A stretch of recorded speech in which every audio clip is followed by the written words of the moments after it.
আসসালামু আলাইকুম ওয়া রাহমাতুল্লাহি ওয়া বারাকাতুহু। আলহামদুলিল্লাহি রাব্বিল আলামিন ওয়াসসালাতু ওয়াসসালামু আলা রাসূলিহিন নবিয়িল কারীম ওয়া বা'দ।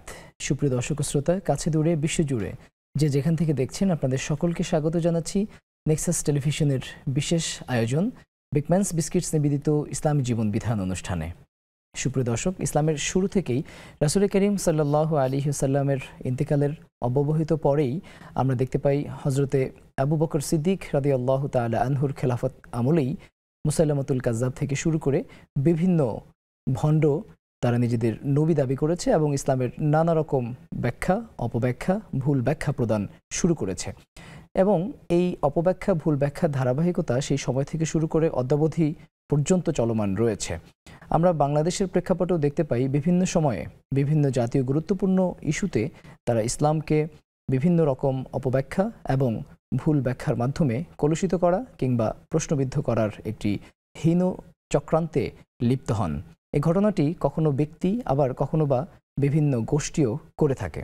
সুপ্রিয় দর্শক, আজ আমরা ইসলামের নামে অপব্যাখ্যা এ ব্যাপারে বিস্তারিত আলোচনা পবিত্র কোরআন এবং হাদিসের আলোকে শুনব ইনশাআল্লাহ। এ ব্যাপারে আলোচনা করবার জন্য স্টুডিওতে উপস্থিত হয়েছেন বিশিষ্ট খ্যাতিমান ইসলামিক স্কলার, মসজিদুত তাকওয়া বনানীর সম্মানিত খতিব মাওলানা মোস্তফা জামান। আসসালামু আলাইকুম ওয়া রাহমাতুল্লাহি ওয়া বারাকাতুহু। কেমন আছেন শেখ? আলহামদুলিল্লাহ, আশা করি আপনি ভালো আছেন। আলহামদুলিল্লাহ। সুপ্রিয় দর্শক, আপনারা এই অনুষ্ঠানটি দেখছেন নেক্সাস টেলিভিশনের পর্দায়। একই সাথে Nexus television Islamic Facebook page ও ইউটিউব চ্যানেলেও আপনারা এই অনুষ্ঠানটি উপভোগ করছেন।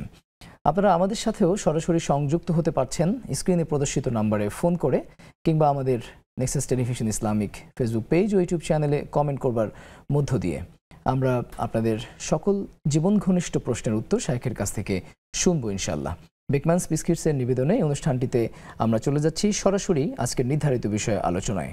প্রথমেই শাইখের কাছে আমার জিজ্ঞাসা, ইসলামের নামে যে ধরনের ব্যাখ্যাগুলো হয়ে থাকে এটা যদি আমরা সরাসরি কোরআনের ব্যাখ্যা দিয়ে শুরু করতে চাই, যেহেতু কোরআন হচ্ছে মূল সোর্স ইসলামের, তো সেক্ষেত্রে আমরা দেখি যে তাফসিরের মধ্যে বা উসুলের মধ্যে সেখানে দুটি টার্ম ব্যবহার করা হয়েছে, একটি হচ্ছে তাফসির আর একটি হচ্ছে তাবিল।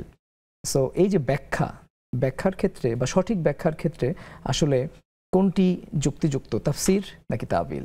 এখান থেকে যদি শুরু করি ইনশাআল্লাহ আমরা পরবর্তীতে আলোচনা শুনব। আলহামদুলিল্লাহি রাব্বিল আলামিন ওয়াসসালাতু ওয়াসসালামু আলা নবিয়িনা মুহাম্মদ ওয়া আলা আলিহি ওয়া সাহবিহি আজমাইন। মহান আল্লাহ সুবহানাহু ওয়া তাআলার দরবারে একান্ত অনুগ্রহের শুকরিয়া আদায় করে বলছি, যিনি আমাদেরকে মুসলমান বানিয়েছেন, সর্বশেষ এবং সর্বশ্রেষ্ঠ নবী মুহাম্মদুর রাসূলুল্লাহ সাল্লাল্লাহু আলাইহি ওয়াসাল্লামকে আমাদের নবী বানিয়েছেন বা তার উম্মতের মধ্যে শামিল করেছেন। সর্বশেষ এবং সর্বশ্রেষ্ঠ কিতাব আমাদেরকে দান করেছেন। আলহামদুলিল্লাহ, আলহামদুলিল্লাহ আলা নি'মাতিল ইসলাম। আলহামদুলিল্লাহ। ইসলাম একটি গতানুগতিক ধর্ম না, এটা একটা পূর্ণাঙ্গ জীবন ব্যবস্থার নাম। এটা আল্লাহ সুবহানাহু ওয়া তাআলার তরফ থেকে আসছে, আল্লাহ তাআলার কাছে এটা মনোনীত। সেই কথা সর্বশেষ কোরআনে কারীমের সূরা আল ইমরানের 3য় পারা হাফিজে কোরআন শরীফের 11তম পৃষ্ঠায় দ্ব্যর্থহীন ভাষায় ঘোষিত হয়েছে, ইন্নাদ-দীন ইনদাল্লাহিল ইসলাম। নিশ্চয় ইসলাম আল্লাহ সুবহানাহু ওয়া তাআলার কাছে মনোনীত। এই ইসলাম ছাড়া অন্য কোনো ধর্ম, অন্য কোনো মতবাদ, তন্ত্র মন্ত্র, মতাদর্শ গ্রহণ করা হবে না, সেটাও আল্লাহ তাআলা বলে দিয়েছেন। সেটা আসছে সূরা আল ইমরান 3য় পারার সর্বশেষ পৃষ্ঠায় 20তম পৃষ্ঠায়, ওমান ইয়াবতাগি গায়রাল ইসলামি দীনান।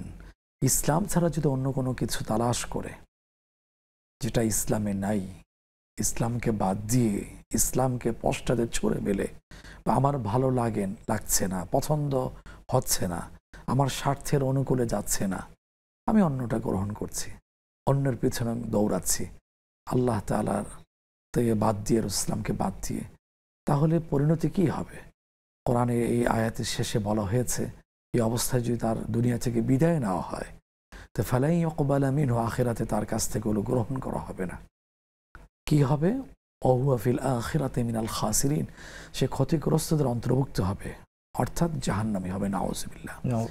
এই ইসলামকে পরিপূর্ণ কিনা? হ্যাঁ, পরিপূর্ণ, পূর্ণাঙ্গ। সে কথা আল্লাহ তাআলা বলে দিয়েছেন সূরা মাঈদা 6ঠ পারা হাফিজে কোরআন শরীফের 6ঠ পৃষ্ঠায়, আল ইয়াউমা আকমালতু লাকুম দীনাকুম ওয়া আতমামতু আলাইকুম নি'মাতি ওয়া রাদিতু লাকুমুল ইসলামা দীনা। আমি ইসলামকে পূর্ণাঙ্গ করেছি, তোমাদের উপরে নিয়ামতকে আমি পরিপূর্ণ করে দিয়েছি। ওয়া রাদিতু লাকুমুল ইসলামা দীনা, তোমাদের জন্য ইসলামকে আমি দিন হিসাবে আমি খুশি মনে গ্রহণ করেছি। সুতরাং ইসলাম পরিপূর্ণ, ইসলাম ছাড়া অন্য কোনো কিছু গ্রহণ করার কোনো সুযোগ নেই। পরিপূর্ণ ইসলাম এটা আমাদের মাঝে আছে। 1400 বছর আগে যেভাবে এইভাবে আসছে, এর মাঝখানে অপব্যাখ্যা করা হচ্ছে।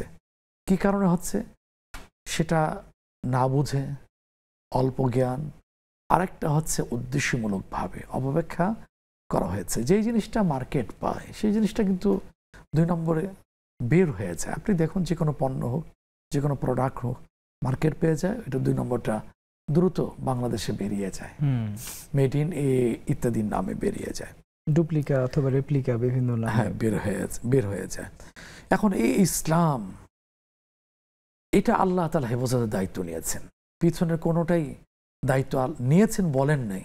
ইসলাম মানে কোরআন, কোরআন মানে সুন্নাহ, সুন্নাহ হচ্ছে কোরআনের ইসলামের ব্যাখ্যা। এখন এই ইসলামটা তো আমার উপর আপনার উপর নাজিল হয়নি, এটা নাজিল হয়েছে সর্বশেষ নবী, সর্বশ্রেষ্ঠ রসুল মুহাম্মদ সাল্লাল্লাহু আলাইহি ওয়াসাল্লামের উপরে। উনি দেখিয়ে গিয়েছেন, উনি প্রত্যেকটা বিষয় বিশদভাবে, সুন্দরভাবে, অসাধারণভাবে, চমৎকারভাবে এগুলো ব্যাখ্যা করে দিয়েছেন। কিছু কিছু ক্ষেত্রে দেখা যাচ্ছে যে কোরআনের শব্দ দিয়ে বাহ্যিকভাবে ভাষা বুঝে আসে, এইটা তিনি বলে দিয়েছেন, এটা নয়। কিভাবে তিনি বললেন?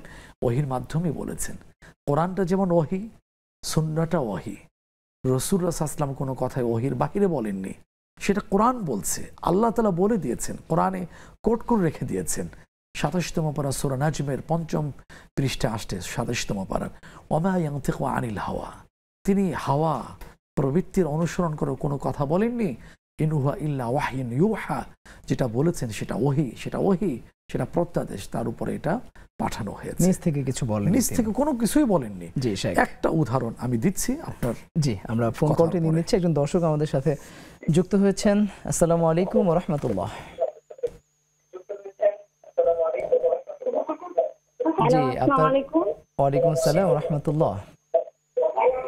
জি, আপনার টেলিভিশনের ভলিউম কমিয়ে প্রশ্ন করুন। আমার দুটো। জি জি জি, আপনার টেলিভিশনের ভলিউম কমিয়ে এরপর প্রশ্ন করুন। জি, এখন প্রশ্ন করুন। একটা হলো যে এই জীবনে মানে অনেক নামাজ আমি কাজা করছি, হ্যাঁ অনেক নামাজ কাজা করছি, কিন্তু এখন খুবই অনুতপ্ত হয়। নামাজ পড়তে গেলে চোখ দিয়ে পানি আসে, কান্না আসে, যে কিভাবে এই নামাজগুলো আমি তুলবো, যতদিন হায়াত আছে কিভাবে এটা তুলবো, এটা একটু যদি বলে দিতেন। জি। আর আমার হলো যে আমরা যে কাজা নামাজ কি বলে তাহাজ্জুদের নামাজ, এই তাহাজ্জুদের নামাজ কি আমরা সূরা আলাম তরফ থেকে শুরু করব, না একটা সূরা দিয়ে তাহাজ্জুদ নামাজ পড়ব? আচ্ছা, জি ধন্যবাদ, আপনার প্রশ্নটি বুঝতে পেরেছি। জি, অনেক ধন্যবাদ। জি, আমাদের আরেকটি ফোন কল আমাদের রয়েছে, আমরা সেই ফোন কলটিও নিচ্ছি। আসসালামু আলাইকুম ওয়া রাহমাতুল্লাহ। জি, আমি মাসুম, কুমিল্লা ধর্মপুর থেকে। জি, মাসুম ভাই প্রশ্নটি করুন। দুটি প্রশ্ন। প্রথম প্রশ্নটি হলো কোরআন থেকে সূরা নূর আয়াত নম্বর 43 অধ্যায় 24, সূরা নূর আয়াত নম্বর 43। এই আয়াতে কোরআন বলতেছে আল্লাহ তাআলা আকাশ থেকে বৃষ্টি বর্ষণ করেন পুঞ্জীবিত মেঘমালা থেকে। আল্লাহ তাআলা আকাশ থেকে বৃষ্টি বর্ষণ করেন পুঞ্জীবিত মেঘমালা থেকে। পুঞ্জীবিত মানে কি? এই আয়াতটিতে কোরআন কি বলতেছে আমাদেরকে? কোরআন কি বলতেছে? আর দ্বিতীয় প্রশ্নটি হলো যে মুহাম্মদ সাল্লাল্লাহু আলাইহি ওয়াসাল্লামের একটি হাদিস, এই সম্পর্কে জানতে চাই যে আল্লাহর উপর ভরসা করো তবে উটটাকেও বেঁধে রাখো, আল্লাহর উপর ভরসা করো তবে উটটাকেও বেঁধে রাখো, এই হাদিসটা সম্পর্কে বলবেন। আসসালামু আলাইকুম। ওয়ালাইকুম আসসালাম ওয়া রাহমাতুল্লাহি ওয়া বারাকাতুহু। জি শেখ, আপনি যে আলোচনা করছিলেন, আপনার প্রশ্নটার উত্তরটা দেওয়ার বা বোঝার সুবিধার্থে কিন্তু আমি ভূমিকা স্বরূপ কিছু কথা বলছি। জি, সম্মানিত দর্শক ভাই বোনদের কল্যাণার্থে, তে রাসূলুল্লাহ সাল্লাল্লাহু আলাইহি ওয়াসাল্লামের ইসলামটা নাজিল হয়েছে। কোরআনে কিছু কিছু বিষয় আছে, কিছু কিছু শব্দ আছে, এগুলো বাহ্যিকভাবে অনেক সময় বুঝে আসে না। কোরআন সহজ, পড়ার ক্ষেত্রে শেখার ক্ষেত্রে সহজ। এটা তো কোরআনে একবার না চারবার সূরা কামারে বলে দেওয়া হয়েছে, ওয়ালাকাদ ইয়াসসারনাল কোরআনা লিযিকরি ফাহাল মিন মুদ্দাকির। কোরআনকে সহজ করে দিয়েছে, এটা ঠিক আছে, কিন্তু কোরআনের হুকুম আহকাম কিছু কিছু বিষয় আছে, সেটার জন্য গভীর জ্ঞান লাগবে। এই জন্যে রাসূলুল্লাহ সাল্লাল্লাহু আলাইহি ওয়াসাল্লাম বলে দিয়েছেন জিবরাইল ইসলামের মাধ্যমে, উনি আসছেন, আল্লাহ তাআলা এটা দিয়ে এটা উদ্দেশ্য করেছেন, উনি বলে দিয়েছেন। মানে উদাহরণস্বরূপ বলি, সূরা বাকারা 2য় পারা হাফিজে কোরআন শরীফ 7ম পৃষ্ঠা শেষে আসছে, ওয়া আতিমুস সিয়ামা ইলাল লাইল, রোজাকে তোমরা রাত পর্যন্ত, লাইল আরবি শব্দ যার শাব্দিক অর্থ হচ্ছে রাত, রাত পর্যন্ত তোমরা পূর্ণ করো। এখন যারা কোরআন আহলে কোরআন দাবি করে, তারা তো এখান থেকে এটাই নেবে যে রাত তো আমাদের দেশে সাধারণত সূর্যাস্তের পরে সন্ধ্যাকে বলা হয় না, সন্ধ্যার পরের অংশটাকে রাত বলা হয়। তাহলে এখান থেকে তারা কি গ্রহণ করবে, যে এই কি ব্যাখ্যাটা নেবে? তারা এটা গ্রহণ করবে না, সূর্য অস্ত যাবে, সন্ধ্যা বলতে যে সময়টুকু বোঝায় সেটা অতিবাহিত হবে, তারপরে গিয়ে তারা রোজা ভেঙে ফেলবে বা ইফতারি গ্রহণ করবে। কিন্তু এটা কি তাই না? এটা দিয়ে রাসূল ইসলাম বুঝেছেন না, সূর্য অস্ত যাওয়ার মধ্য দিয়ে রোজার সেই শেষ সময় শেষ হচ্ছে, ইফতারি গ্রহণ করতে হবে।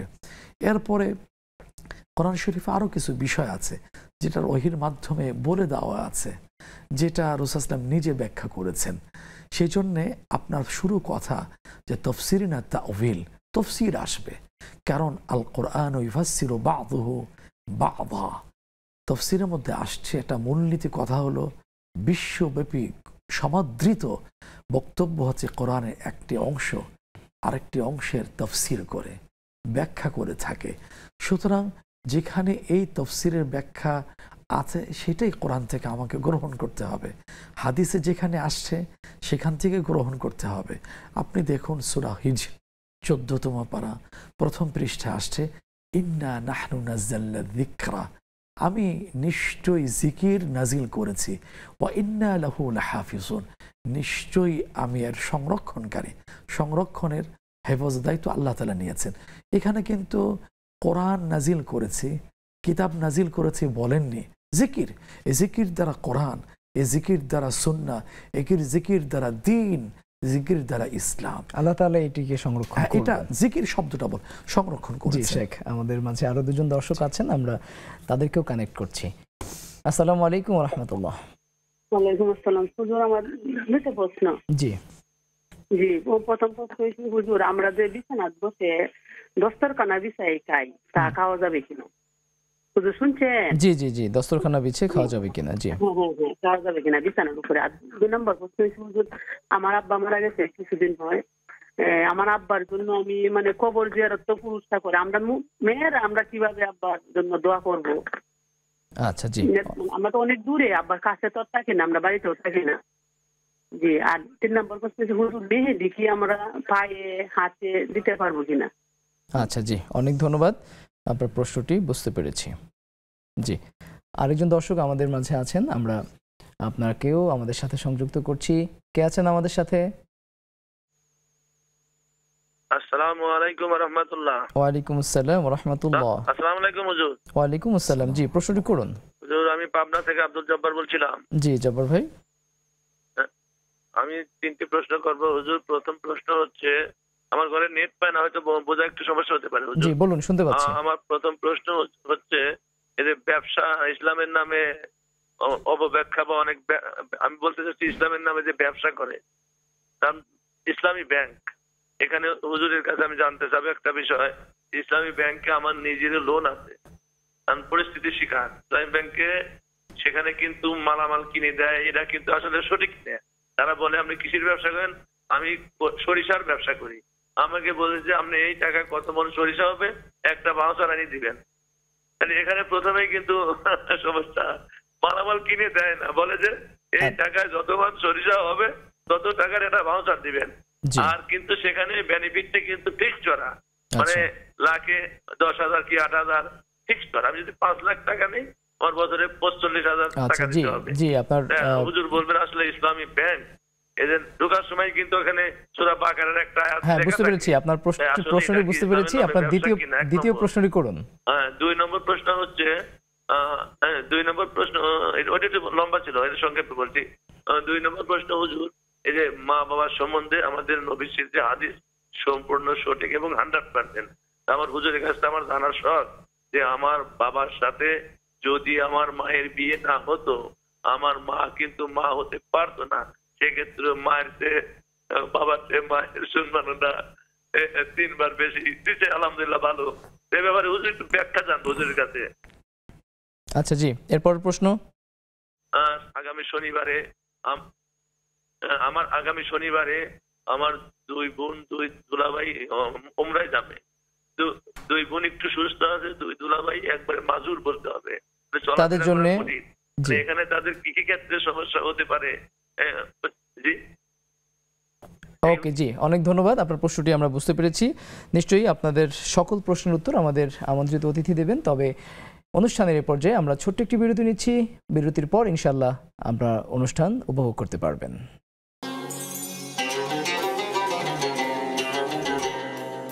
বিরতির পর ফিরে এলাম আপনাদের প্রিয় অনুষ্ঠান বেকম্যানস বিস্কিটস নিবেদিত ইসলামী জীবন বিধান। সুপ্রিয় দর্শক, আপনারাও অনুষ্ঠানটিতে সংযুক্ত হতে পারেন স্ক্রিনে প্রদর্শিত নম্বরে ফোন করে। ইতিমধ্যে বেশ কজন দর্শক অনেকগুলো প্রশ্ন করেছেন, আমরা প্রশ্নগুলো শাইখের কাছে উত্থাপন করছি। একজন বোন জানতে চেয়েছেন যে তার জীবনে প্রচুর নামাজ কাজা হয়েছে, তিনি এটা নিয়ে খুবই উদ্বিগ্ন যে এত নামাজ তিনি কিভাবে কাজা আদায় করবেন, এ ব্যাপারে কি সমাধান? আরেকটি কথা যোগ করেছিলেন, সেটা হচ্ছে অনুতপ্ত। এটা একটা ভালো গুণ, কারণ নামাজ তো ইসলামের একটি গুরুত্বপূর্ণ স্তম্ভ। কালিমার পরই হচ্ছে নামাজের স্থান, মৃত্যুর পরে আমল সংক্রান্ত বিষয়। সহিহ বুখারীতে আসছে, মহান সাহাবী হযরতে আবু হুরায়রা রাদিয়াল্লাহু আনহু বলেছিলেন, হাদিসটি বর্ণনা করেছিলেন, আউয়ালু মা ইউহাসাবু বিহিল আবদু ইয়াউমাল কিয়ামাতি সালাহ। সর্বপ্রথম নামাজ সম্পর্কে প্রশ্ন করা হবে। নামাজ প্রশ্ন উত্তীর্ণ হলে পরবর্তী ধাপে সে সহজে পার পেয়ে যাবে। সুবহানাল্লাহ। এখন পড়তে পারেননি, এটা তো ঠিক হয়নি। অনুতপ্ত, যে কোনো কারণে হোক পড়তে পারেননি, করবেনটা কি? এই ব্যাপারে হানাফি ফিকহির মধ্যে আসছে যে বালেগ যে সময় হয়েছেন, সম্ভাব্য একটা তারিখ ধরে যেদিন থেকে নিয়মিত নামাজ পড়া শুরু করেছেন তার আগ পর্যন্ত গড়ে কয়েকটা তিনি নামাজ পড়েছেন, 2 ওয়াক্ত, তার 3 ওয়াক্ত বাকি, বেতের সহ ধরতে হবে 6 ওয়াক্ত। ওগুলো একটা সম্ভাব্য হিসাব ধরে এগুলো কাজা শুরু করে দেবেন, লিখে রাখবেন। আর এক এক ওয়াক্তে, একটা ওয়াক্তের বিগত অনেকগুলো ওয়াক্ত পড়া যায়, অথবা একটা ওয়াক্তে 5 ওয়াক্ত নামাজও কাজা আদায় করা যায়, এটা আসছে। আবার কেউ কেউ বলে থাকেন দরকার নেই, শুধু নফল পড়ে যাবেন, তওবা করছেন, আচ্ছা এবং মিনায-যামবি কামা লা যামবা লা, এই তওবার মাধ্যমে গুনাহ মাফ হয়ে যাবে। কিন্তু বিষয়টা এমন নয়, কারণ ইসলামের 5টা, একটু খোলা না বললেই নয়, ইসলামের যে 5টা স্তম্ভের দ্বিতীয় স্তম্ভ হলো কালিমা। সিয়াম, রোজা হলো আরও পরে, কিন্তু সেই সিয়াম সম্পর্কে সূরা বাকারা 2য় পারা 6ষ্ঠ পৃষ্ঠা আল্লাহ তাআলা বলছেন, রমাদান মাস চলে আসছে, কোনো একটা কারণে, সফর অথবা অসুস্থতার কারণে রোজা রাখা সম্ভব হয়নি, ফাইদ্দাতুম মিন আইয়ামিন উখরা, অন্য সময় আদায় করে নেওয়ার কথা আসছে, কাজা করার কথা আসছে। তাহলে 5 স্তম্ভের সিরিয়ালে রোজা থাকার পরে সেটার কাজার কথা আল্লাহ তাআলা বলে দিচ্ছেন। তাহলে সালাত, রোজা তো, নামাজ তো আরও আগে। যেই নামাজ শিরিক, কুফর এবং ইমানের মধ্যে পার্থক্যকারী, যে নামাজ ইচ্ছাকৃত ছেড়ে দিলে সে কুফরি করলো, আবার অন্যরা এটার অর্থ নেন যে ইসলাম থেকে খারিজ হয়ে গেল।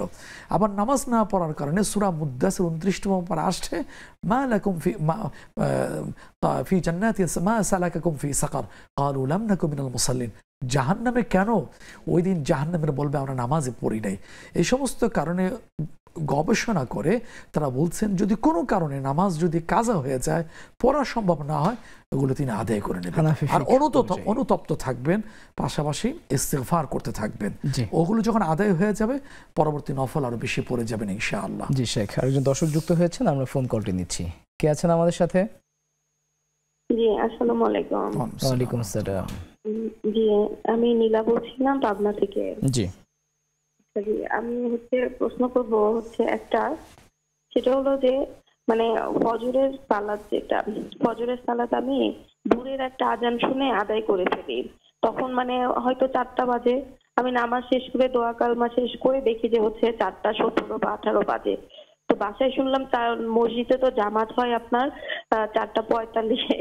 তো আমার এই সালাতটা যে আমি এত তাড়াতাড়ি পড়ে ফেললাম, মানে ঠিক সময় পড়ছে কিনা, মানে আমি দূরের আজান শুনে কিন্তু আদায় করি, আজান না শুনে করি না। জি জি, দূরের আজান শুনে। জি, আপনার প্রশ্নটি বুঝতে পেরেছি। জি জি, থ্যাংক ইউ। জি শেখ, প্রথম যে বোন প্রশ্ন করেছিলেন তার আরেকটি প্রশ্ন ছিল যে তিনি তাহাজ্জুদ নামাজ কোন সূরা দিয়ে তিনি পড়বেন। আলাম তারা পর্যন্ত সূরা তার হয়তো যেটি সূরা ফিল, এই সূরা পর্যন্ত তার ইয়াদ আছে বা তিনি মুখস্থ আছেন। সিরিয়ালে 10টা সূরা। জি জি জি, তো কোন সূরা দিয়ে পড়বেন তাহাজ্জুদের নামাজ? প্রশ্ন। তাহাজ্জুদ হুকুমগত দিক থেকে, আইনগত দিক থেকে হলো নফল। কোরআনের বক্তব্য দলিল হচ্ছে সূরা বানী ইসরাইল 15তম পারা হাফিজে কোরআন 8ম পৃষ্ঠা আসছে। আল্লাহ সুবহানাহু ওয়া তাআলা রাসূল আসলামকে সম্বোধন করে বলছেন ওয়ামিনাল লাইলি ফাতাহাজ্জাদ বিহি নাফিলাতাল লাক, নফল হিসেবে রাতের একটা অংশে তুমি তাহাজ্জুদ আদায় করো। এটা নফল অতিরিক্ত, অর্থাৎ ফরজ ওয়াজিবের অতিরিক্ত, এটা ইবাদত। ফরজ ওয়াজিব সুন্নত মুস্তাহাব নফল যে কোনো নামাজের ক্ষেত্রে একটা মূলনীতি আছে। সে মূলনীতির কথা 29তম পারা সূরা মুজাম্মিলে আসছে, ফাক্কারাউ মা তায়াসসারা মিনাল কোরআন। কোরআনের যেই জায়গা তোমার জন্য সহজ হয় তুমি সেই জায়গায় পড়ো। এটা উন্মুক্ত, এটা স্বাধীনতা দেওয়া হয়েছে, সহজ করে দেওয়া হয়েছে। সুতরাং আপনি যে অংশে পারেন সম্মানিত বোন, সে অংশ থেকে আপনি তেলাওয়াত করুন।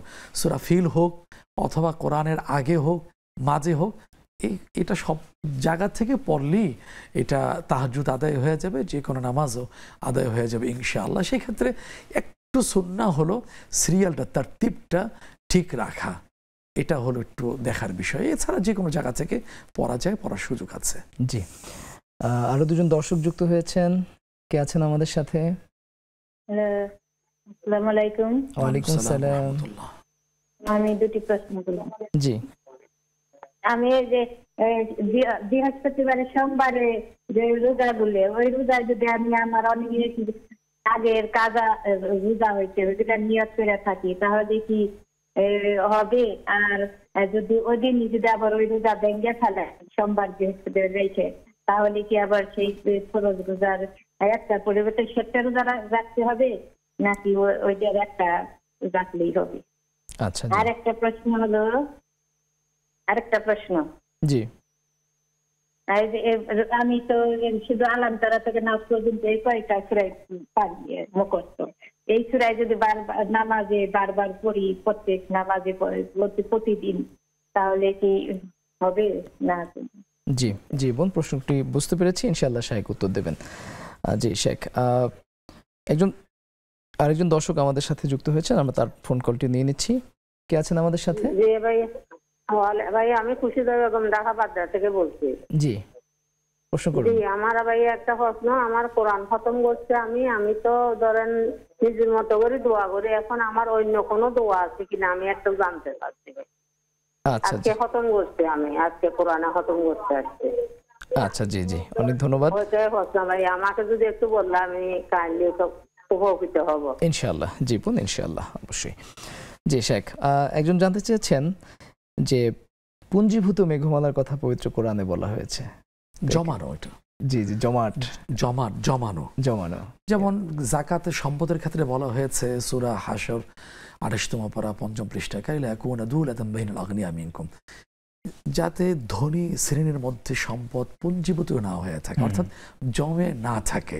এটা যেন হাত বদল হতে থাকে, কর্মসংস্থান সৃষ্টি হবে, বরকত হবে।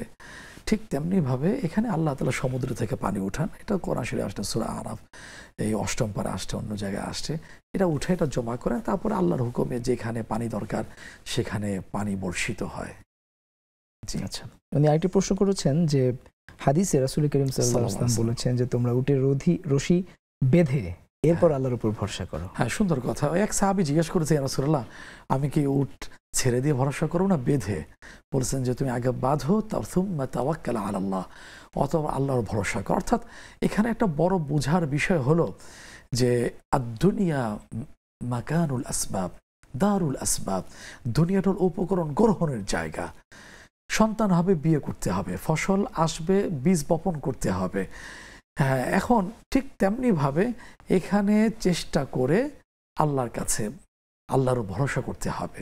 এখন ওটা ছাড়া যে ভরসা, এটা ইসলাম শেখায়নি। একদিন রাসূল ইসলাম তাওয়াক্কুলের ওয়াজ করলেন, সবার তো বুঝ ক্ষমতা একরকম ছিল না। এক সাহাবী মজলিস শেষ করার পরে যার যার কর্মসংস্থানে কাজে চলে গিয়েছেন, এক সাহাবী বসে আছেন। তখন তাকে দেখে রাসূল জিজ্ঞেস করলেন, তুমি কেন বসে আছো? বর্ষার ফলা দিয়ে মৃদু খোঁচা দিয়ে জিজ্ঞেস করলেন, কেন? বলছে, আপনি না তাওয়াক্কুল ওয়াজ করলেন, আল্লাহ ভরসা করে আছি, আল্লাহই তো আমাকে ইয়ারযুকুনি, রিজিক দিবেন। তখন বললেন, না, আল্লাহ তাআলা আমারও বর্ষার ফলার নিচে রিজিকের ব্যবস্থা করে রেখে দিয়েছেন। সুতরাং দুনিয়ার ব্যবস্থাটা হচ্ছে এমনই, সেটা হচ্ছে কি যে আমি চেষ্টা করব, মেহনত করব, আর ভরসা চূড়ান্তভাবে আল্লাহর উপরে থাকবে। এমন নয় যে আজকে সিজনটা ভালো, বীজটা ভালো, সিঞ্চন করেছে, ইত্যাদি ইত্যাদি, এটা দিয়ে ফসল হবে না, কোনো কিছু কারণে আবার সব মানে নষ্ট হয়ে যেতে পারে। এই হচ্ছে কোনো ব্যবস্থা গ্রহণ করে সাথে সাথে আল্লাহর উপরে চূড়ান্ত ভরসা করা। জি, ইনশাআল্লাহ। জি, একজন দর্শক যুক্ত হয়েছেন, আমরা ফোন কলটি নিচ্ছি। কে আছেন আমাদের সাথে? আসসালামু আলাইকুম। ওয়ালাইকুম আসসালাম। হুজুর আসসালামু আলাইকুম। ওয়ালাইকুম আসসালাম ওয়া রাহমাতুল্লাহ। জীবন প্রশ্ন করুন। আমি দুইটা প্রশ্ন করতে চাই হুজুর। জি। আমার এক কাজের মহিলা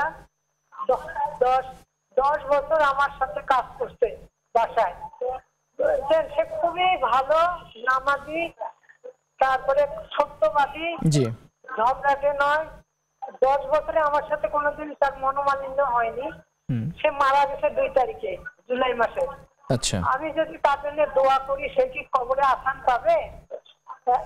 আচ্ছা, জি। আর একটা হলো, একটা গরিব মানুষের কাছে কত টাকা থাকলে তাকে যাকাত দেওয়া যাবে না? আচ্ছা, জি, অনেক ধন্যবাদ। জি, মনে করেন যে যৌতুকের। জি বোন, আপনার প্রশ্নটি বুঝতে পেরেছি। নিশ্চয়ই আপনার প্রশ্নের উত্তর শায়েখ দেবেন। তবে এ পর্যায়ে আরেকটি বিরতির সময় হয়েছে, আমরা বিরতির পর অনুষ্ঠানে ফিরে আসছি। ফিরে এলাম বিরতির পর আপনাদের প্রিয় অনুষ্ঠান বেকম্যানস বিস্কিটস নিবেদিত ইসলামী জীবন বিধানে। শুনছেন আজকের নির্ধারিত বিষয়ে গুরুত্বপূর্ণ আলোচনা পেশ করছেন শেখ মোস্তফা জামান। শেখকে আবারও স্বাগত জানাচ্ছি। জাযাকাল্লাহ খাইর।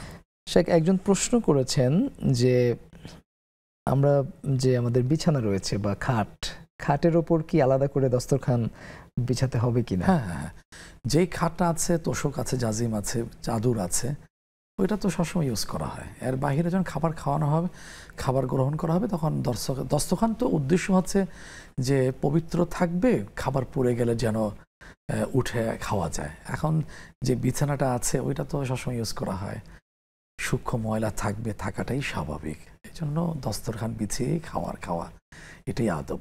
জি। আরেকটি প্রশ্ন করেছেন যে মেয়েরা দূরে যারা তারা তো সাধারণত এমনিতেই দূরে থাকে, এবং তাদের নিকটাত্মীয় যদি কেউ ইন্তেকাল করে, তাদেরকে যদি কবরস্থ করা হয়, সেক্ষেত্রে তারা তাদের নিকটাত্মীয়দের জন্য কিভাবে কবর জিয়ারত করবেন? কবর জিয়ারত তো হচ্ছে সশরীরে কবরের সামনে দাঁড়াতে হয়। জিয়ারা, এটা আরবি শব্দ, জিয়ারত ভিজিট করা, পরিদর্শন করা। আসলে কবর জিয়ারতটা কেন? এটা কি মৃত মানুষের জন্য না জীবিত মানুষদের জন্য? একটা বড় প্রশ্ন। আমরা অনেকে ভাবে এটা মৃত মানুষের জন্য। না, কবর জিয়ারত উদ্দেশ্য হলো জীবিত মানুষের জন্য, মনটাকে ওই আখিরাতমুখী করা, কবরমুখী করা, দিনমুখী করা। এটা কোনো হুজুরের কথা না, আমাদের কথা না, পীর সাহেবদের কথা না, স্বয়ং রাসূলুল্লাহ সাল্লাল্লাহু আলাইহি ওয়াসাল্লামের কথা। তিনি বলেছেন, জুরুল কবর ফাইন্না তুযাক্কিরুকুমুল আখিরা। তোমরা কবর জিয়ারত করো, কবর জিয়ারত করলে আখিরাতের কথা মনে আসবে। আরেকটা বর্ণনা আসছে, রিওয়ায়াতে আসছে, ফাইন্নাহা তুযাক্কিরুকুমুল মাউত, মৃত্যুর কথা স্মরণে আসবে। এখন কবর জিয়ারত সরাসরি করতে হবে, জীবিত যিনি করবেন তার কল্যাণার্থে। এবার আসি মৃত মানুষের জন্য করণীয় কি। ওই সম্মানিতা বোন প্রশ্ন করেছিলেন যে বাবা মা দূরে আছেন, আমরা দূরে আছি, কবরটা অনেক দূরে, তাদের জন্য তো হলো আরশে আজিমে, আমরা তাদের জন্য দোয়া করব। আর আদ-দুআ ওয়াল ইস্তিগফার হাদিয়াতুম মিনাল আহয়াই লিল আমওয়াত, এটা হলো দোয়া ইস্তেগফার করা, এটা জীবিত মানুষদের পক্ষ থেকে মৃত মানুষদের জন্য হাদিয়া, গিফট। আমরা দোয়া করতে থাকো, মা বাবা রব্বির হামহুমা কামা রব্বায়ানি সাগীরা, যারা ঈমান নিয়ে চলে গেছে, পরিচিত অপরিচিত, তাদের জন্য একটা কমন দোয়া আল্লাহ তাআলা শিখিয়ে দিয়েছেন। সূরা হাশর 28তম পারা, হাফিজে কোরআন শরীফের 6ষ্ঠ পৃষ্ঠার শুরুতে, রব্বানা ইগফির লানা ওয়া লিইখওয়ানিনাল্লাযীনা সাবাকুনা বিল ঈমান, হে আমাদের রব, যারা ঈমান নিয়ে চলে গেছেন তুমি তাদেরকে মাফ করে দাও। তারপরে সূরা ইব্রাহিমে আসছে, রব্বি জাআলনি মুকিমাস সালাতি ওয়া মিন যুররিয়্যতি রব্বানা ওয়া তাকাব্বাল দুআ রব্বানা ইগফির লি ওয়া লিওয়ালিদাইয়া ওয়া লিল মুমিনিনা ইয়াওমা ইয়াকুমুল হিসাব। হিসাব যেদিন প্রতিষ্ঠিত হবে, কায়েম হয়ে যাবে, সেদিন আমাকে ক্ষমা করে দিও, আমার মা বাবাকে, সমস্ত মুমিনদেরকে ক্ষমা করে দিও। সূরা নূহ 29তম পারা, সূরা নূহের শেষেও বলে দেওয়া আছে। সুতরাং আমি যেখানেই বসি না কেন, সেই সাগরের অতল তলদেশে অথবা সেই শূন্যের উপরে, হাজার হাজার মিটার উপরে, যেখান থেকে আমি দোয়া করি না কেন, ফার্স্টে যাবে কিন্তু আরশে আজিমে, সেখান থেকে ফায়সালা হবে। সুতরাং দূরত্ব কোনো ব্যাপার না, দূরত্ব কোনো ব্যাপার না। জি জি, ব্যাপার হচ্ছে আমি দোয়া করছি কিনা আন্তরিকতার সাথে, এটা হলো মানে গুরুত্বপূর্ণ বিষয়। জি শেখ, একজন দর্শক যুক্ত হয়েছেন, আমরা ফোন কলটি নিচ্ছি। আসসালামু আলাইকুম, কে আছেন আমাদের সাথে? আমার প্রশ্ন এটা যে, হ্যাঁ, কোরআনে যে সূরা আছে, কোরআন শরীফের যে সূরাগুলো আছে, সেজদার আয়াত যখন আসে, তখন সেজদার আয়াতে কি একটি সেজদা দিতে হয় না দুইটি সেজদা দিতে হয়? আচ্ছা জি, অনেক ধন্যবাদ শেখ। একটি প্রশ্ন এসছে যে মেহেদি, এটি কি মেয়েরা হাতে পায়ে সর্বত্র লাগাতে পারবে কি? হ্যাঁ, লাগাতে পারবে। এই প্রশ্নটা কেন আছে মুহতারাম, প্রাসঙ্গিক একটুখানি বলি যে রাসূলুল্লাহ সাল্লাল্লাহু আলাইহি ওয়াসাল্লাম দাড়িতে মেহেদি লাগিয়েছেন, আমি কেমন করে উম্মত দাবিদার পায়ে লাগাতে পারি? কে বলেছে ইসলাম দাড়িতে মেহেদি লাগিয়েছেন? এই যে শামানে তিরমিজির মধ্যে আসছে, সিরাত গ্রন্থে আসছে, 63 বছরে আল্লাহ তাআলা তাকে উঠিয়ে নিলেন, ওনার 16 থেকে 17টা পেকেছিল। এটা কি মেহেদি লাগানোর মতো অবস্থা? আর যেটা লাগানোর কথা আসছে সেটা হলো আরো মরু অঞ্চলে আরেকটা গাছ আছে, সেটা মেহেদি নয়। এখন যদি লাগিয়েও থাকেন, যুক্তির খাতিরে কথাটা বলছি, তাহলে কি পা লাগাতে পারবো না? রাসূলুল্লাহ পানি দিয়ে উযু করেছেন, চেহারা লাগিয়েছেন, তাহলে ওই পানিকে আমি পা ধৌত করবো না, ধৌত করতে পারবো না, পবিত্রতা অর্জন করতে পারবো না, নাপাকি থেকে আমি মুক্ত হতে পারবো না? এটা আসবে না। এই ভক্তি আবেগের কোনো স্থান নেই। স্থান হলো আল্লাহ এবং তার রাসূল যা করেছেন সেগুলো করা, যা করতে নিষেধ করেছেন সেগুলো ঈমানে উদ্বুদ্ধ হয়ে বর্জন করা, বিরত থাকা, এটাই হচ্ছে ঈমান, এটাই হচ্ছে ইসলাম। জি, একজন ভাই জানতে চেয়েছেন যে ইসলামের নামে যে ব্যবসা প্রতিষ্ঠানগুলো আছে, এটা আসলে কতটুকু শরীয়ত সম্মত, এবং তিনি সম্পূরকভাবে একটা প্রশ্ন করেছেন এভাবে যে ইসলামিক ব্যাংকিং যেটি বাংলাদেশে চালু রয়েছে, তাদের সকল কার্যক্রমগুলো আসলে কতটুকু শরীয়ত সম্মত? আপনার বলা প্রশ্নের আলোকে একটা কথা বলি, কতটুকু শরিয়া মোতাবেক পরিচালিত হয়, পুরোপুরি হয় কিনা? না, পুরোপুরি হয় না। কেন হয় না? কারণ আমাদের রাষ্ট্রীয় অর্থ ব্যবস্থা হলো সুদ ভিত্তিক। 80-র দশকে ইসলামী ব্যাংক নামে যে ব্যাংকটার যাত্রা শুরু হলো, পথ চলা শুরু হলো, এরপরে আরো কিছু ব্যাংকিং খাত ব্যাংক চালু হয়েছে কার্যক্রম। 10টি এই মুহূর্তে পুরোপুরি ইসলামী ব্যাংক চালু আছে। এখন প্রত্যেকটা ব্যাংকে কেন্দ্রীয় ব্যাংকের সাথে লেনদেন করতে হয়, উপায় নেই, যেহেতু আমাদের রাষ্ট্রীয় অর্থ ব্যবস্থা সুদ ভিত্তিক, সুদ মুক্ত নয়। এখন পার্থক্যটা কি? পার্থক্য হচ্ছে এই প্রত্যেকটা মানে ইসলামী ব্যাংকের শরিয়া কাউন্সিল আছে, আর যেগুলো সুদ ভিত্তিক গুলো শরিয়া কাউন্সিল নেই। এখন শরিয়া মোতাবেক যে পরিচালিত ব্যাংকগুলো শরিয়া কাউন্সিল যে আছে, মেম্বার কারা? আলেম ওলামাগণ, দেশ খ্যাত প্রখ্যাত মুফতি মুহাদ্দিস, তারা এই শরিয়া কাউন্সিলের মেম্বার। যেগুলো হারাম টাকা আসে, সুদ মিশ্রিত আসে, ওগুলো আলাদা করে ফেলা হয়। এরপরে সুদ মুক্ত যেই টাকাগুলো আসে ওগুলো সম্ভাব্য গ্রাহকের দিয়ে দেওয়া হয়ে থাকে। এর বাহিরে যদি গ্রাহকের বাহিরে যদি তারা কোনো কিছু করে থাকে, তাহলে দায়টা তাদের উপরে বর্তাবে। শেষ। জি, একটা প্রশ্ন এসছে যে দুজন মেয়ে তারা ওমরা করতে যাচ্ছেন, তারা অসুস্থ, কিছুটা অসুস্থ। দুজন মেয়ে না, মানে আত্মীয়, দুজন পুরুষ অথবা মেয়ে, একজন যিনি প্রশ্ন করেছেন তার রিলেটিভ, জি, তারা আসলে ওমরা করতে যাচ্ছেন। এক্ষেত্রে অসুস্থ শরীর নিয়ে যেহেতু ওমরা করতে যাচ্ছেন, তাদের কি করণীয়? অসুস্থতার মাত্রা কতটুকু আমরা জানি না, যে নিশ্চয় ওই পর্যায়ে না যে তাকে হুইল চেয়ারে যেতে হবে, শো অবস্থায় থাকতে হবে অ্যাম্বুলেন্সে, এমন না। এখন তো ওমরার ক্ষেত্রে তো 2টা ফরজ 2টা ওয়াজিব, বেশি কষ্টের না হজের মতন। এখন ওনারা যদি এমন হয়ে থাকে এখনই যাবেন, যাওয়াটা সব কিছু কনফার্ম হয়ে গিয়েছে, তাহলে চলে যাবেন ইনশাআল্লাহ। গিয়া তো তওয়াফ করতে হবে, তওয়াফ যদি করতে কষ্ট হয় তাহলে করোনার মতন উপরে গাড়ি আছে। এখন সৌদি সরকার তো সুন্দর ব্যবস্থা করেছে, রিয়াল থাকলে, অর্থ থাকলে, ডলার থাকলে সুন্দরভাবে তওয়াফটা করা যায়। এরপরে 2 রাকাত পিছনে নামাজ পড়া, এগুলো সুন্দর ব্যবস্থা আছে। এরপরে গিয়ে সাই করা হয়ে গেল। এরপর মাথা মুন্ডানো, পুরুষ হলে, আর মহিলা হলে 1 কর পর্যন্ত চুল কেটে ফেলা। তোমরা যে ফরজ রয়েছে সেটা আদায় করতে পারলে ইহরাম বাঁধা, তওয়াফ করা, জি জি, তারপরে সাই করা, মাথা মুন্ডানো, 2টা ওয়াজিব, ওমরা হয়ে যাচ্ছে। জি, এরপরও যদি প্রশ্ন আসে এতটুকু আমি অসুস্থ, আমার পক্ষে 7টা প্রদক্ষিণ করা, 7টা চক্কর দেওয়া কঠিন, তাহলে তো একটু আগে বললাম সেটার গাড়ির ব্যবস্থা আছে উপর দিয়ে, এটা করতে পারবে।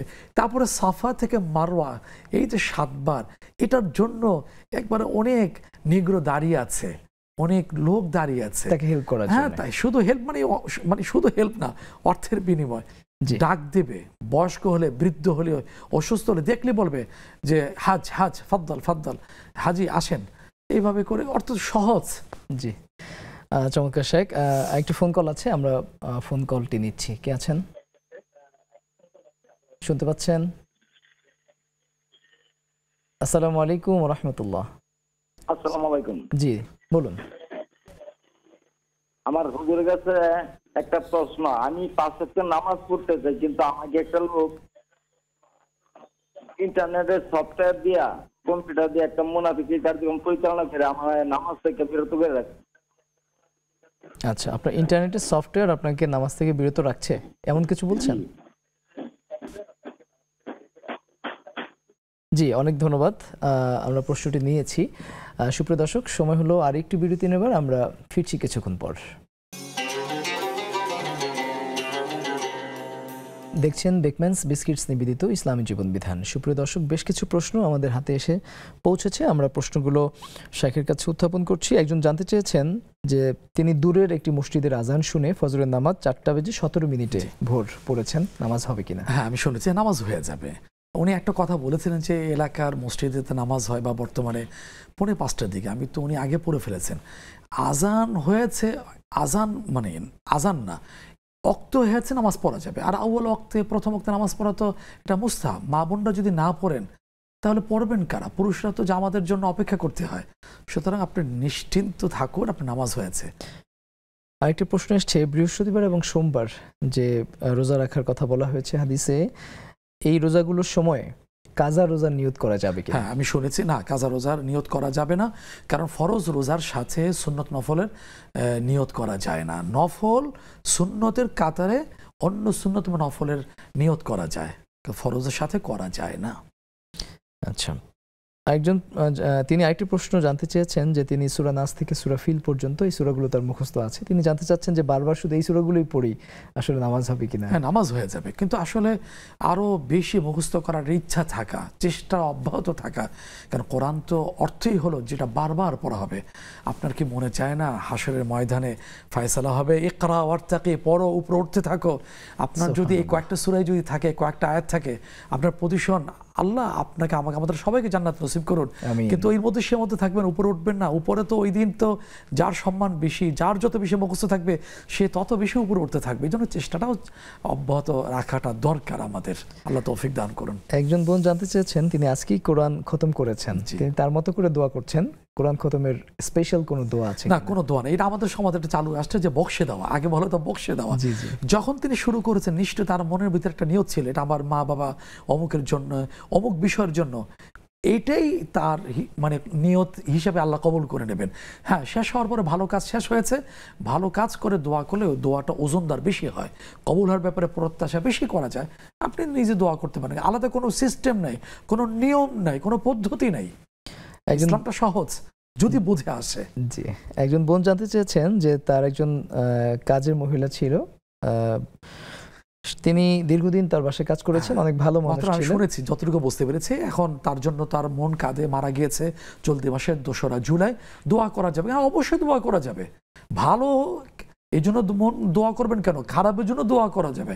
হাদিসে আসলে দোয়া বিজাহিল গায়ব, যার অনুপস্থিত দোয়া করা হয়, নিষ্পাপ সৃষ্টি ফেরেশতাদের দোয়া পাওয়া যায়, তখন তারা বলতে থাকে আল্লাহ সে তো তার অগোচরে না জানিয়ে দোয়া করছে, ওয়ালাকা মিসল আল্লাহ তাকে তুমি অনুরূপ দাও, তাকে অনুরূপ দাও। সুতরাং ভালো মন্দ সবার জন্য দোয়া করা যাবে। জি, তিনি একটা প্রশ্ন করেছেন যে একজনের কত টাকা হলে তাকে যাকাত দেয়া যাবে না? হ্যাঁ, দেওয়া যাবে না। ইসলাম একটা মার্জিন টেনে দেওয়া আছে।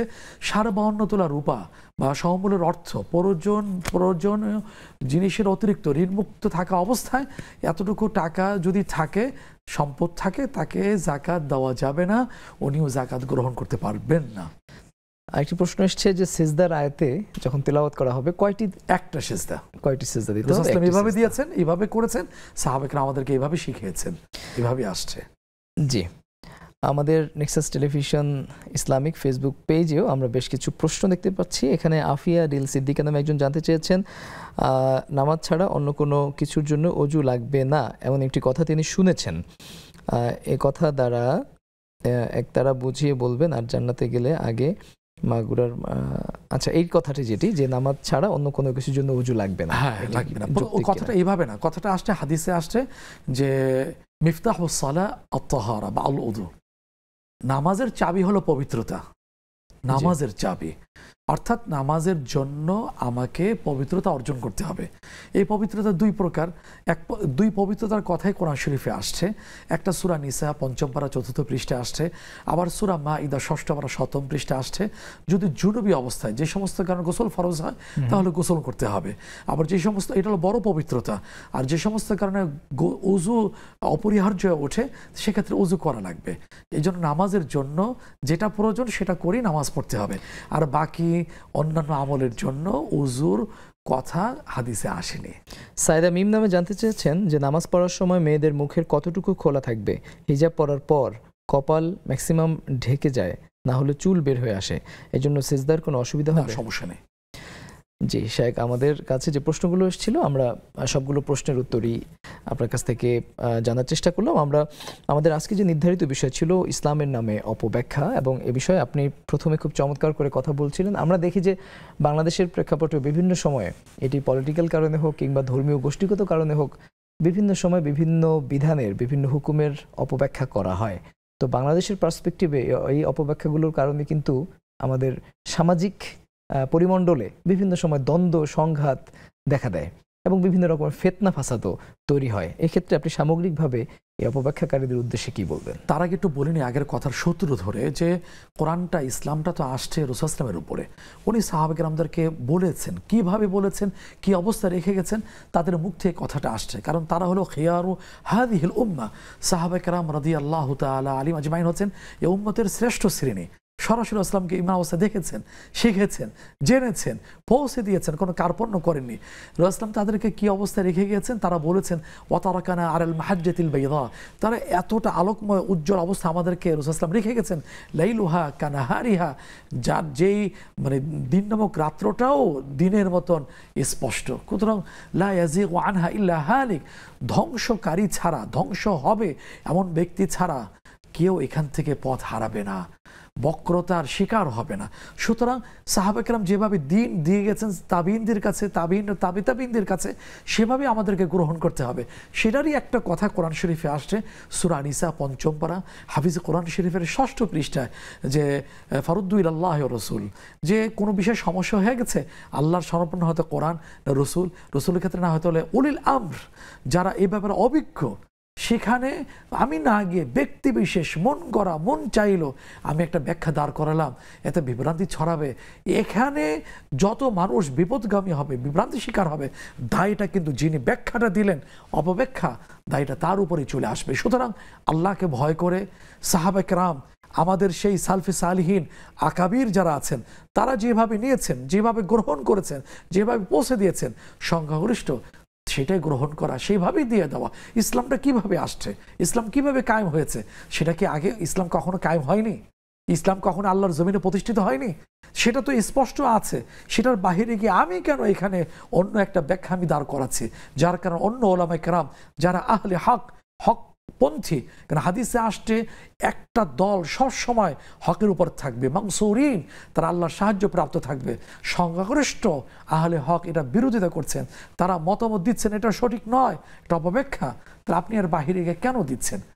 আপনি কি একাই ইসলামটা বুঝছেন আর ওনারা কিছুই বুঝেন নাই? এটা একটা প্রশ্ন দাঁড়াচ্ছে। সুতরাং এই বিষয়গুলো আমরা একটু মাথা ঘামাই, আল্লাহকে ভয় করি। এখানে একটা জিনিস খেয়াল করেছি আমরা, যে আমাদের দেশে যখন ইসলামপন্থীদের, এটি ইসলামের স্বার্থে হোক কিংবা এটি পলিটিক্যাল কারণে হোক, যে কোনো কারণে ইসলামপন্থীরা যখন ঐক্যবদ্ধ হওয়ার একটি প্রচেষ্টা আমরা লক্ষ্য করছি বিভিন্ন পরিমণ্ডল থেকেই, তখন আসলে বিভিন্ন রকমের ট্যাগিং অথবা বিভিন্ন রকমের ব্যাখ্যা অপব্যাখ্যার মাধ্যমে ইসলামের এই ঐক্যকে আসলে বিচ্ছিন্ন করার যে একটা অপচেষ্টা, এটি এই বিষয়ে আপনি আজকের তো নতুন না মোহতারাম, এটা আগের থেকে চলে আসছে। ইতিহাসের দুঃখজনক যে যুদ্ধ, সিফিনের যুদ্ধ, জঙ্গে জামালের যুদ্ধ, এটা তো দেখছে সন্ধি হয়ে যাচ্ছে, পরের দিন এখানে ঐক্যবদ্ধ হচ্ছে। তখন মুনাফিক গোষ্ঠী কি করেছে?